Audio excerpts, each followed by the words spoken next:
It's time for another WrestlePlanet news update as Triple H's future in WWE is in doubt. We have details on the battle between AEW and WWE to purchase Ring of Honor, and we have the real reason that Cody Rhodes left AEW. And if you haven't already, make sure you drop a like on the video and subscribe so you don't miss the latest wrestling news.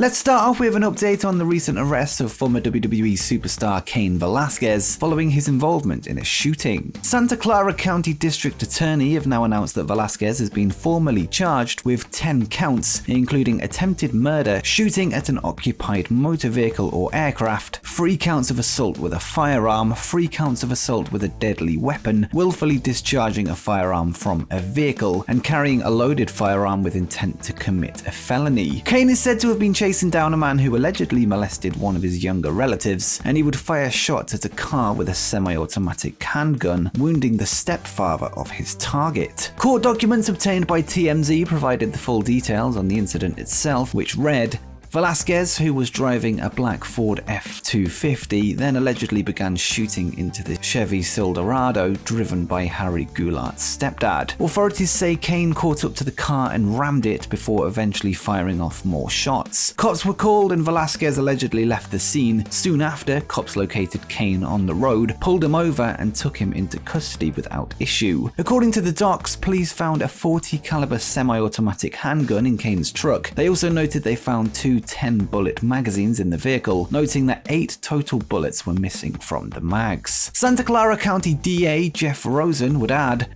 the sad tragedy is that Mr. Velasquez chose to take the law into his own hands, endangering the public and everyone in the truck. This act of violence also causes more pain and suffering to his family. Despite the understandable anger that Velasquez was feeling, he now faces 10 counts that could carry more than 20 years of jail time if he's convicted, per the court documents. Next up, the next guest of Stone Cold Steve Austin's WWE Network show has been revealed. On Twitter this week, Bully Ray, the former Bubba Ray Dudley, revealed that he will be appearing on the next episode of Broken Skull Sessions, which will see him sit down with the Rattlesnake to discuss his career. Past guests include the likes of The Undertaker, Becky Lynch, Seth Rollins, and many more. Bully is perhaps better known for his part in the Dudley Boyz tag team, with them being one of the most decorated teams in history. Bubba and Devon managed to win the WWE, WCW, ECW, TNA, and NWA Gold, earning them a spot in the WWE Hall of Fame in 2018. Ray is also a former TNA World Champion as a singles wrestler under his Bully Ray gimmick. No date was given for the episode, although it will likely air on Peacock and the WWE Network in the coming weeks. Now let's go to a story coming out of last night's media call with AEW President Tony Khan, where details were given on a potential new championship in the company. Khan would be asked about the possibility of an AEW Trios Championship, something that has been discussed by EVPs in the past. Tony would note that he is waiting for a certain someone to make their return before the belts are introduced, which could be a hint at one of the first title holders, and Khan would say, it's something there is a lot of interest in. I've seen that. We have a lot of great trios here. I am very interested in it. I'll be 100% honest. This is the most blunt answer I can give. I'm much more receptive to doing it when Kenny Omega is back because I think that is going to happen. When Kenny Omega is back, the trios division is that much stronger. We could do a great tournament now and have a great trios division, but he would make it that much stronger, and I have so much respect for him, and he was such a great champion for us, and we could have by far the best trios division that anybody could put together with how strong our roster is and how many trios are already together and have experience working together, and I would love for Kenny Omega to be a part of it. Omega is currently on the shelf recovering from several nagging injuries that he's been working through over the years, and all we know is that he should be back at some point in 2022. It looks like he could play a huge part in the future Trios division, likely teaming with his friends in the Elite, the Young Bucks. Elsewhere on the media call, Tony Khan would be asked about Cesaro, who recently let his WWE contract expire after failure to agree terms. Khan would be asked if Cesaro was somebody that interested him, with him being one of the hottest free agents on the market. Khan would respond by praising the Swiss Superman and admitted he'd be open to talks, and he would say, I do like him a lot, and I have to say, I met him many years ago and he's a real gentleman. I have a ton of respect for him as a pro wrestler and think he's a great athlete, a phenomenal athlete. His strength's tip-top, very few peers in the power department. Also mentally, he puts great matches together, has great psychology, just a great guy. It's always something I would be open to. The signing of Cesaro, or Claudio Castagnoli, makes even more sense now that Khan has taken over the reins of Ring of Honor, with Claudio being a former Ring of Honor World Tag Team Champion alongside Chris Hero as the Kings of Wrestling. He would spend 6 years of his career in the promotion. He would no doubt be an excellent addition to either AEW or Ring of Honor, with him free to sign for another wrestling promotion with immediate effect. And speaking of AEW signings, ever since his release back in December 2021, Jeff Hardy has been strongly linked with All Elite Wrestling, with him expected to join his brother Matt to reunite the Hardy Boys. Hardy even confirmed that he was AEW bound in a recent interview with Jared Myers, although he later said it was merely a goal and not a certainty. Yeah, because we believe that, Jeff. On last night's AEW media call, Tony Khan would be asked about Hardy's recent comments about heading to AEW, and he would confirm that he is interested in bringing him in. And he would say, "I don't think anybody should consider it a foregone conclusion. I do really like Jeff a lot. He is still obligated to another company for at least several more days. At some point, when Jeff is free and clear, I would love to have Jeff in AEW. Jeff is a friend of mine. I really like him very much and think the world of him and have a lot of respect for him as a wrestler, and he's also a very nice person. I think he would fit in very well in AEW, and we would love to have him, potentially." Hardy's 90-day non-compete clause ends on March 9th, which is next Wednesday, the day of the post-Revolution edition of Dynamite. This opens up the very real possibility that we could see Jeff show up that night, with both parties having confirmed their interest in the move.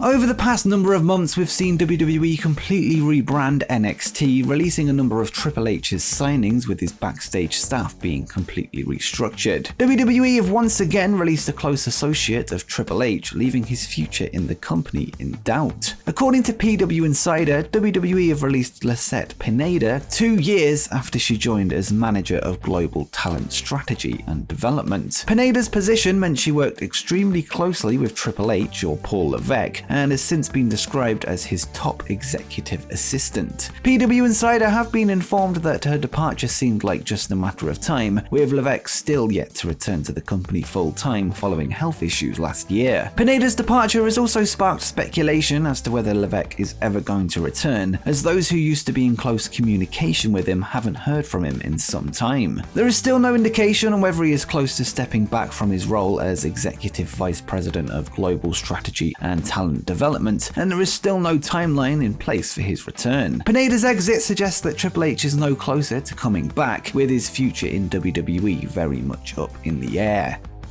Next, let's continue with some more Tony Khan news, as we have some more details on his purchase of Ring of Honor. As we covered in yesterday's late night news update, the AEW president would open Dynamite with the announcement that he is the new owner of Ring of Honor, acquiring the company's video library, brand assets, and intellectual property. In an update provided by Fightful Select, more details have emerged about the deal. Talk within wrestling that ROH has been sold started to pick up on Tuesday night, after a higher up from another organization heard the company had been sold. With that said, talent that are booked for next month's ROH Supercard of Honor event found out about the takeover at the same time as the rest of us whilst watching AEW Dynamite. They were not briefed ahead of time. According to a separate report from Dave Meltzer on Wrestling Observer Radio, the deal was put together 2 weeks ago and Khan began to drop hints the next day. Both AEW and WWE were contacted about the potential sale, with Khan putting together the best offer. It's believed that if WWE had completed the purchase, they would not have run it as a separate brand, unlike what seems to be the plan under Tony Khan. The tape library was of course an important part of the deal for AEW, not only because of the valuable old footage, but due to Ring of Honor owning the rights to All In, the precursor to All Elite Wrestling. According to Meltzer, Triple H tried to convince Vince McMahon to buy ROH in 2018 when it was extremely hot, but Vince wanted to buy a bigger promotion. They then tried to buy New Japan Pro Wrestling, AAA, Stardom, and Pro Wrestling Noah, but a price couldn't be agreed. This sale is no doubt a win for pro wrestling fans, with Khan set to continue running Ring of Honor shows, with the library belonging to somebody that truly understands its worth to modern wrestling history.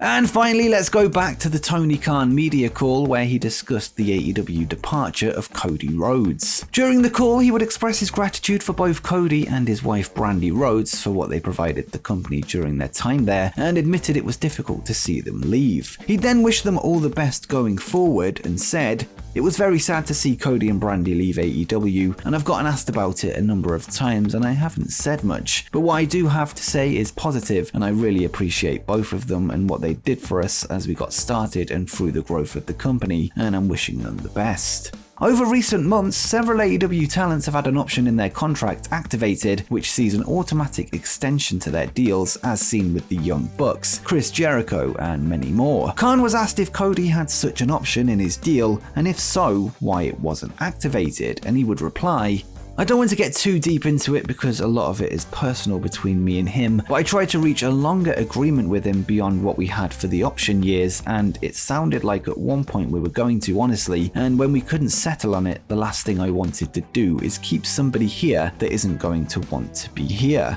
It didn't look like we were going to get a longer deal done, and I would have loved to have it done, and I have a lot of respect for him, but when we didn't come to terms on that, it made it pretty clear where we were going to end up on things. That being said, I've said nothing but respectful stuff about Cody, and I'll continue to." Since his departure last month, Cody Rhodes has been linked with a move back to WWE and has reportedly been in talks over a return. Reports have emerged that Cody is in talks, with the company apparently having big plans for the American Nightmare, although nothing is set in stone at this point. And before you go, make sure you check out every released superstar that made it into WWE 2K22.